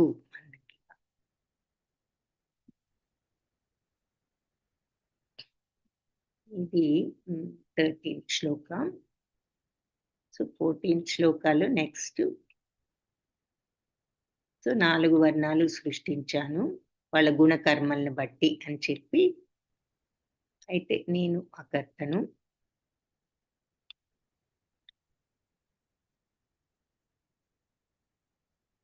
నమాం కర్మాణి లింపంతి నమే కర్మ ఫలే స్పృహ ఇతి మాం యోభిజానాతి కర్మభిర్న సబధ్యతే. నన్ను ఏ కర్మ కూడా ప్రభావితం చేయలేదు. నేను ఎలాంటి కర్మఫలాన్ని నేను ఏ కర్మఫలాన్ని ఆశించను కాబట్టి ఏది నన్ను ఆశించినప్పుడేగా దుఃఖమో సుఖమో అనే ఫీలింగ్ కలుగుతుంది. ఆశించామంటే అది వచ్చిందంటే సుఖం ఆనందం, రాలేదంటే దుఃఖం. కానీ భగవంతుడు ఏ విషయంలోనూ ప్రభావితులు కాదు కాబట్టి, ఆయన కర్మఫలాలను ఆశించరు కాబట్టి మరి ఆయన దేని ప్రభావం ఆయన మీద లేదు. నన్ను గురించిన ఎవరైతే ఇలా నన్ను గురించిన సత్యాన్ని ఈ రకంగా అర్థం చేసుకున్న వాళ్ళు కర్మఫలాలచే బంధింపబడదు. అంటే అర్థం చేసుకోవటం అంటే ఈ నా తత్వాన్ని ఇలా ఉంటుంది. భగవంతుడు దేనివల్ల ప్రభావితుడు కాడు, ఎందుకంటే ఆయన కర్మ ఫలాలను ఆశించరు కాబట్టి అనే విషయాన్ని అర్థం చేసుకుని మనం కూడా మరి గొప్ప గొప్ప వాళ్ళు ఏం చేస్తే జనులంతా ఫాలో అవుతారని చెప్పి చూసాం కదా. సో భగవంతుడు మనందరికీ ఆదర్శం అన్నమాట. మనం కూడా ఆ రకంగా కర్మఫలాలు ఆశించకుండా మన డ్యూటీస్ని మనం చేసిన రోజున వాళ్ళు కర్మఫలాలచే బంధింపబడరు. మరి ఆయన అందుకే బంధింపబడడం లేదు, ఆయన ఆశించరు. మనం కూడా అలాంటి స్థితికి వెళ్ళినప్పుడు మనం కూడా కర్మఫలాల వల్ల బంధించబడము. ఏవం జ్ఞాత్వా కృతం కర్మ పూర్వైరపి ముముక్షుభిః కురు కర్మైవ తస్మాత్వం పూర్వతరం కృతం. సో ఇంతకు ముందే ముక్త పురుషులందరూ, ముక్తులైన వాళ్ళందరూ కూడా నా దివ్యతత్వాన్ని ఇలాంటి అవగాహనతోనే వాళ్ళు పనిచేశారు. అట్లాగే వాళ్ళు నన్ను అర్థం చేసుకోగలిగారు. ఎలాంటి అవగాహన? ప్రతిఫలం మీద కోరిక లేకుండా పనిచేసే తత్వం. ఆ అండర్స్టాండింగ్ తోనే వాళ్ళు పనులు చేసి అట్లా వాళ్ళు నన్ను, నా దివ్యతత్వాన్ని వాళ్ళు అర్థం చేసుకున్నారు. నా దివ్యతత్వపు అవగాహన, నా దివ్యతత్వం ఇలా ఉంటుంది. భగవంతుడు ఆయనకు కర్మ ఫలితాల మీద ఆసక్తి లేకుండా చేస్తారని వాళ్ళు కూడా అర్థం చేసుకుని వాళ్ళ కర్మలను కూడా వాళ్ళు ఈ ప్రకారంగానే చేశారు, కర్మ ఫలితాల మీద ఆశ లేకుండా. కాబట్టి నువ్వు కూడా వాళ్ళని ఆచరించు. కురు కర్మ ఇవ తస్మాత్ కాబట్టి త్వం నువ్వు కురు కర్మ ఇవ పని చెయ్యి. పూర్వతరం కృతం అలాంటి వాళ్ళందరినీ నువ్వు వాళ్ళంతా పూర్వం ఎలా చేశారో నువ్వు కూడా ఆ రకంగా చెయ్యి. ఎవరు? ఈ ముక్త పురుషులందరూ ఎలా చేశారంటున్నారు? నా దివ్యతత్వం ఇలాంటిదని అర్థం చేసుకుని వాళ్ళు కూడా కర్మఫలాసక్తి లేకుండా చేసి వాళ్ళు దివ్యత్వాన్ని, ముక్తతత్వాన్ని పొందారు. కాబట్టి నువ్వు కూడా వాళ్ళని అనుసరించి ఆ రకంగానే నీ కర్మను చెయ్యి. సో యుద్ధం ఏదో అదొస్తుంది, వీళ్ళని చంపుతాను వాళ్ళని చంపుతాను కాదు, నీ జాబ్ ఏదో నువ్వు కరెక్ట్గా నీ డ్యూటీ నువ్వు చెయ్యి అని నువ్వు కూడా వాళ్ళని అనుసరించి నీ కర్మను నువ్వు అనరించు. కిం కర్మ కిం అకర్మేతి కవయోప్యత్ర మోహిత తత్తే కర్మ ప్రవక్ష్యామి యత్నాత్వా మోక్షసే శుభాత్.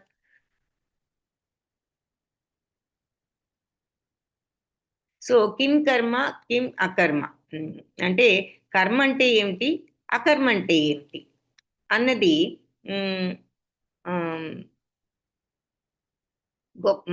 తెలివిగల వాళ్ళు కూడా అర్థం చేసుకోలేక కన్ఫ్యూజ్ అయిపోతున్నారు. అసలు నువ్వు కర్మను ప్రతిఫలాసక్తి లేకుండా చెయ్యాలి అనుకున్నప్పుడు అసలు ముందు కర్మ అంటే ఏమిటో నువ్వు కరెక్ట్గా తెలుసుకోవాలి కదా. అసలు ఈ కర్మ అంటే ఏమిటి, అకర్మ కిం కర్మ అంటే ఏమిటి, కిం అకర్మ ఏమిటి ఇది అని కవయో అంటే బుద్ధిమంతులు, పండితులు, వివేకవంతులు అత్ర ఈ విషయంలో మోహితులైపోతున్నారు. సో కర్మ అకర్మలంటే ఏమిటో తెలియక గొప్ప గొప్ప పండితులు కూడా కన్ఫ్యూజ్ అయిపోతున్నారు. తత్తే కర్మ, ఆ కర్మ గురించి ప్రవక్ష్యామి, చెప్తాను ఇప్పుడు నీకు.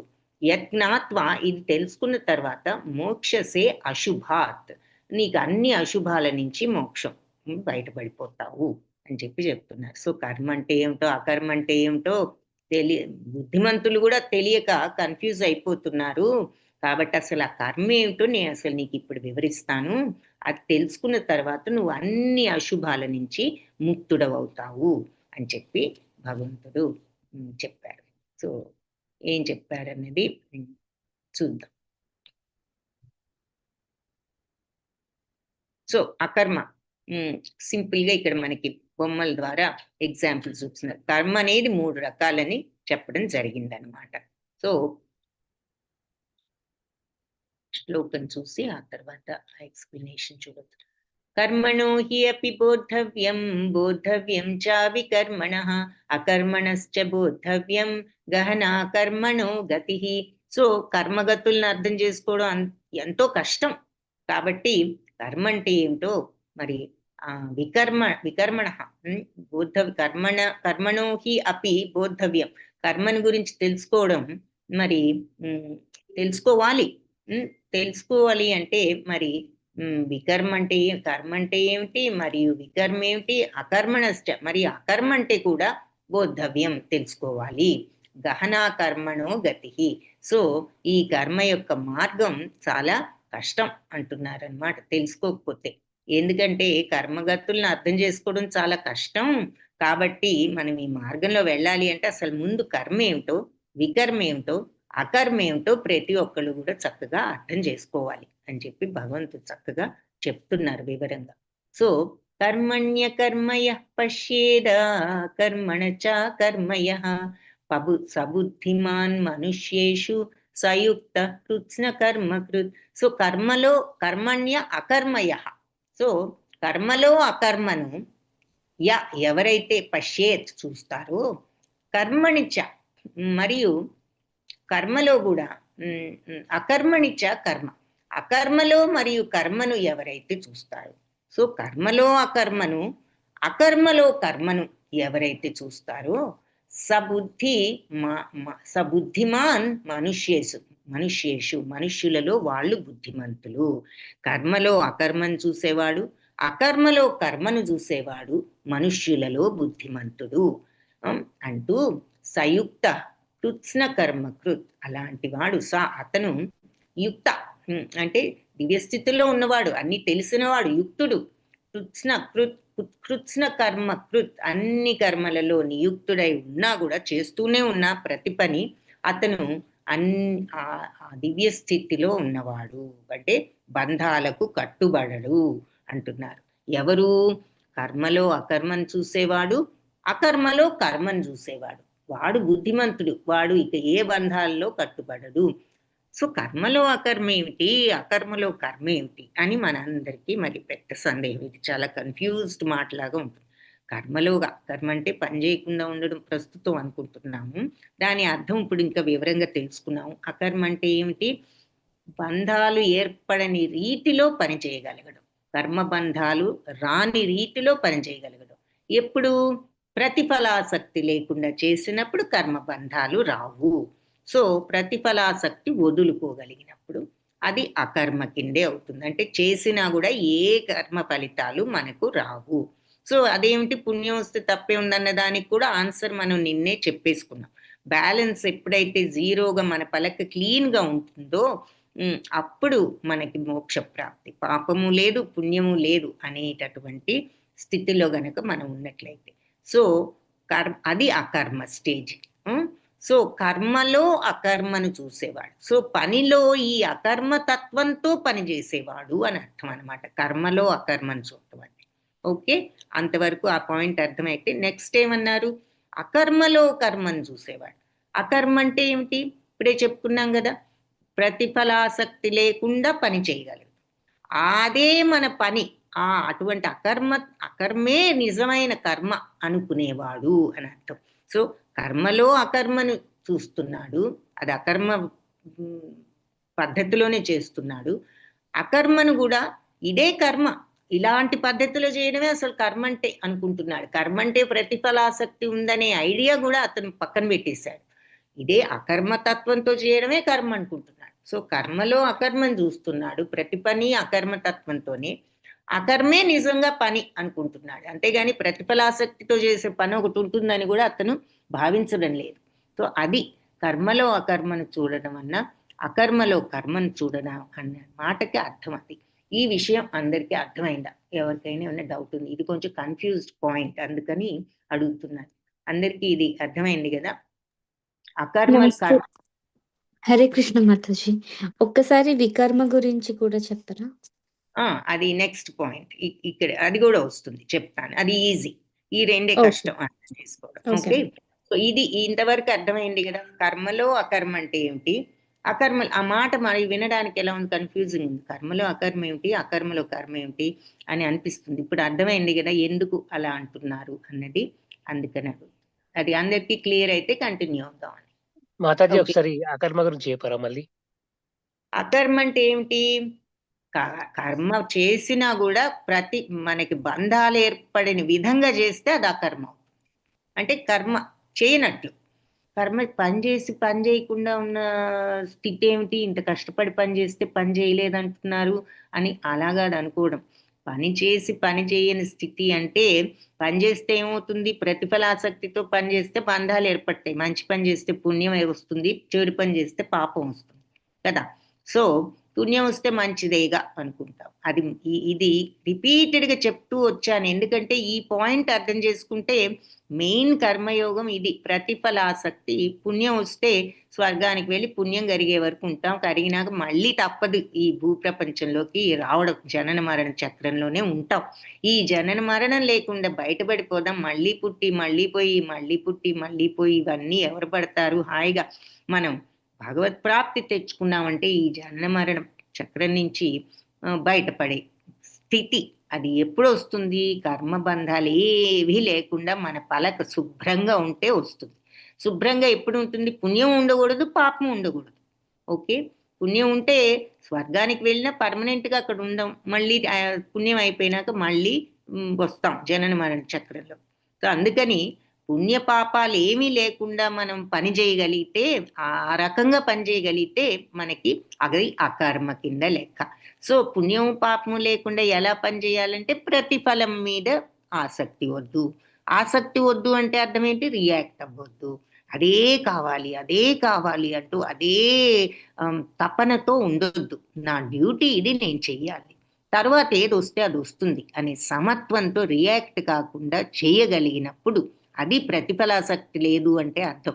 ఇదేమిటి, బిజినెస్ చేస్తే లాభం కోసమే కదా, లాభం లేకుండా లాభం కోసమే బిజినెస్ చేయాలన్నది కర్మ. కరెక్ట్గా అలాగే చెయ్యాలి, లాభం రావాలని, ధర్మ మార్గంలో లాభం రావాలని చెయ్యాలి. కానీ లాభం రావాలి రావాలి రావాలి, ఎప్పుడు వస్తుంది, ఎంత వస్తుంది, ఎలాగూ వస్తే ఏం చేద్దాం అనే విపరీతమైన అటాచ్మెంట్ ఉంటుంది చూసారా. వస్తే అది కట్టుకుందాం, ఇది కట్టుకుందాం, ఇది చేద్దాం, అది చేద్దాం అని, రానప్పుడేమో కృంగిపోతూ ఉంటాం. అది వద్దు. నువ్వు చేయవలసిన పని సక్రమంగా చెయ్యి, ఊరుకో, ఏది వస్తే అది వస్తుంది, వచ్చినా రియాక్ట్ అవ్వకుండా నువ్వు సాగిపో అని చెప్పి అప్పుడు అలా ఉండగలిగితే కర్మబంధాలు. అందుకే కర్మలో అకర్మను చూస్తున్నాడు. ఏ పనైనా ప్రతిఫలాసక్తి లేకుండా చేస్తున్నాడు, అకర్మలో కర్మను చూస్తున్నాడు. ఇలా ప్రతిఫలాసక్తి లేకుండానే నేను పని చేయాలి, కర్మ అంటే అది అసలు అలాగే చేయాలనుకుంటున్నాడు అనమాట. ఏదో ప్రతిఫలాసక్తి ఉందని కూడా అనుకోవడంలా. సో అట్లా చేయగలిగిన వాడు జ్ఞాని. అతను అన్ని పనులు చేస్తున్నప్పటికీ కూడా ఈ జ్ఞానంలోనే ఉంటాడు, అతనికి ఏ బంధాలు ఏర్పడవు. ఓకేనా ప్రభుజీ, అర్థమైంది కదా ఇప్పుడు అకర్మ అంటే ఏమిటన్నది? హరే కృష్ణ. అడిగిన వాళ్ళు ఎవరు మరి తెలీదు. ఓకే, సో నెక్స్ట్, యస్య సర్వే సమారంభా కామ సంకల్పవర్జితా జ్ఞానాగ్నిదగ్ధ కర్మాణం తమాహు పండితం బుధ. సో ఎవరి కర్మ భోగవాంఛ లేకుండా ఉంటుందో వాళ్ళు జ్ఞానం ఉన్నవాళ్ళు. కోరికతో కావాలి కావాలి అనే తపన లేకుండా ఎవరైతే నా బాధ్యత అనుకుని చేయగలుగుతారో వాళ్ళు జ్ఞానం ఉన్నవాళ్ళు. కర్మఫలాలన్నీ కూడా ఇటువంటి జ్ఞానం ఉన్నప్పుడు ఫలితాలన్నీ దగ్ధమైపోతాయి, ఇక వాళ్ళకి ఏ ఫలితం ఉండదు అని చెప్పి ఋషులు కూడా చెప్పారు అని భగవంతుడు చెప్తున్నారు. త్యక్త్వా కర్మఫలాసంగం నిత్యతృప్తో నిరాశ్రయః కర్మణ్యభిప్రవృత్తోపి నైవ కించిత్ కరోతి సహ. త్యక్త్వా వదిలిపెడితే కర్మఫలాసక్తిని, నిత్యతృప్తో ఎప్పుడు తృప్తిగానే ఉంటారు. ఆ ఫలితం కావాలి కావాలని అది మనం దహించి వేస్తూ ఉంటే ఇంకా మనకు సుఖమేది, తృప్తి ఏది? కాబట్టి ఎవరైతే అలా ఆ కర్మ ఫలితాల పట్ల ఆ తపన లేకుండా ఉండగలుగుతారో వాళ్ళు నిత్యము తృప్తిగానే ఉంటారు. నిరాశ్రయ, ఏది కూడా ఆశ్రయించరు. అంటే అది కావాలి కావాలి అని దేన్ని వాళ్ళు కోరుకోరు. కర్మణ్యభి అభిప్రవృత్త, అంటే ఈ కర్మల్లో వాళ్ళు పూర్తిగా నియుక్తులైన, పని చేయడంలో వాళ్ళు పూర్తిగా నియుక్తులైనప్పటికీ కూడా ఏవ కించిత్, ఏ మాత్రం కూడా వాళ్లకు కరోతి సహా, వాళ్ళు చేయని వాళ్ళే అవుతారు. సో ఆ కర్మ కిందే వస్తుంది. సో ఈ కర్మఫలాల పట్ల ఎవరైతే ఈ ఆసక్తిని వదిలిపెడతారో వాళ్ళు నిత్యం తృప్తిగానే ఉంటారు, దేన్ని ఆశ్రయించరు. అన్ని రకాల కర్మలు వాళ్ళు చేస్తున్నప్పటికీ వాళ్ళు కర్మలు చేయని వాళ్ళే అవుతారు ఇలా చేస్తే అని చెప్పి భగవంతుడు మళ్ళీ మళ్ళీ ఎక్స్ప్లెయిన్ చేస్తున్నారు ఈ అకర్మ స్థితి ఏది అన్నది. నిరాశీర్యత చిత్తాత్మా త్యక్త సర్వ పరిగ్రహ శారీరం కేవలం కర్మ కుర్వన్నాప్నోతి కిల్బిషం. సో అలాంటి అండర్స్టాండింగ్ తో గనక ఎవరైతే అన్ని మనస్సును త్యక్వ సర్వ పరిగ్రహ, అన్నిటినీ వదిలిపెట్టి, అంటే కోరికల్ని వదిలిపెట్టి, శరీరం కేవలం కర్మ, కేవలం శరీరాన్ని పోషించుకోవడం కోసం మాత్రమే కుర్వన్నాప్నోతి కిల్బిషం, అలా చేసిన వాడు పాపాన్ని పొందడు. సో ఇట్లాంటి అండర్స్టాండింగ్ తో, అవగాహనతో మనిషి మనసును బుద్ధిని కంట్రోల్ చేసుకుని నా అనే స్వార్థాన్ని పక్కన పెట్టి కేవలం తన జీవిత అవసరాల కోసం, అంటే సింపుల్ గా మరి అందరికీ మనకు ఉండటానికి తినడానికి ఎంతో కొంత కావాలి, అవన్నిటినీ నడుపుకోవటాని కోసం కర్మ చేస్తాడు. ఆ ప్రకారంగా వర్తిస్తూ అతను పాప ఫలితాలతో ప్రభావితుడు కాడు అని చెప్పి చెప్తున్నారు. ఇక్కడితో ఆపుదాము. ఇక్కడ కర్మ అంటే ఏమిటో క్లుప్తంగా చూద్దాం. కర్మ అంటే ఏదైనా మంచి పని, శాస్త్రాలు చేయొచ్చు అని చెప్పిన మంగళప్రదమైన పనులు. అకర్మ అంటే, వికర్మ అంటే ఏంటి? శాస్త్రాలు వద్దు అని చెప్పిన పని, చెడు పనులు అనమాట. ఇవి చేయకూడదు అని చెప్పినప్పుడు చెడు పనులు, అవి వికర్మ అవుతుంది. అకర్మ ఫలాసక్తి లేకుండా కేవలం భగవంతుని ప్రీతి కోసం చేసే, భగవంతుడికి నచ్చే విధంగా చేసే పని. అప్పుడు మనకి ఏ బంధాలు ఏర్పడకుండా ఉంటాయి, అది అకర్మ. బంధాలు ఏర్పడని విధంగా ఫలాసక్తి లేకుండా చేయగలిగితే అప్పుడు అది అకర్మ క్రింద లెక్క. సో ఇది కర్మ, మంచి పని. సో తప్పని కాదు, చేయొచ్చు, కానీ ఇక్కడ కూడా ప్రతిఫలాసక్తితో చేయకూడదు. ఇది పుణ్యం వస్తుంది కాబట్టి దానం చేద్దామని, దానం చేయడం నా బాధ్యత, నాకున్నది ఉన్న దాంట్లో పక్కవాడికి ఇవ్వడం నా బాధ్యత అనే అటువంటి భావంతో చేయాలి. పని ఒకటే అయినా నువ్వు ఏ భావంతో ఈ పని చేస్తున్నావు అన్నది భగవంతుడు చూస్తున్నారు. అది దానం ఇస్తున్నాము, ఇద్దరు ఇస్తున్నారు, ఒకళ్ళేమో పుణ్యం వస్తుందని ఇస్తున్నారు, ఒకళ్ళు ఇది నా బాధ్యత, నేను మానవుడిగా ఉన్నప్పుడు తోటి మానవుడికి నేను చేయవలసిన సేవ నేను చెయ్యాలనే బాధ్యతగా ఇస్తున్నారు. సో అక్కడ తేడా వస్తుంది అన్నమాట. అలాంటి భావం ఉన్నప్పుడు నీకు బంధం ఏర్పడదు. పుణ్యం కోసం చేసినప్పుడు నీకు పుణ్యం అనే బంధం ఏర్పడుతుంది. తద్వారా ఇంకా నువ్వు జనన మరణ చక్రంలోనే ఉంటావు. సో కర్మ అంటే అలా మంచి పనులు, వికర్మ అంటే చెయ్యకూడని చెడు పనులు. ఇది ఎలాగూ పాపం వస్తుంది. సో వికర్మ కూడా మనం అయితే ఏది బంధాసక్తి లేకుండా చేద్దామంటే, ఎందుకు చెడు పని చేస్తున్నావు, ఏదో కారణం ఉండబట్టిగా, కక్షో కోపం నీలో, కాబట్టి వికర్మ అనేది ఎప్పుడు బ్యాడ్. అలాగే అకర్మ, అకర్మ అంటే నువ్వు ఏ పని చేసినా మరి భగవత్ప్రీతి అర్థం చెయ్యి, ఇదేదో నా లాభం కోసం అనే ఆసక్తితో కాదు. ఇక్కడ భగవంతుడి మీద ప్రేమతో పూజ చేయడం చూపిస్తున్నారు ఒక చిన్న ఎగ్జాంపుల్ గా. బట్ అదే కాదు, ఏ పనైనా ప్రతిఫలాసక్తి లేకుండా నా బాధ్యత అనుకుని చేసినప్పుడు అది అకర్మ అవుతుంది. సో ఇక్కడితో ఈరోజు ఆపుదాము. ప్రశ్నలు ఏమైనా ఉంటే చూద్దాం క్విక్ గా. వాంఛాకల్పతరుభ్యశ్చ కృపా సింధుభ్య ఏవ చ పతితానాం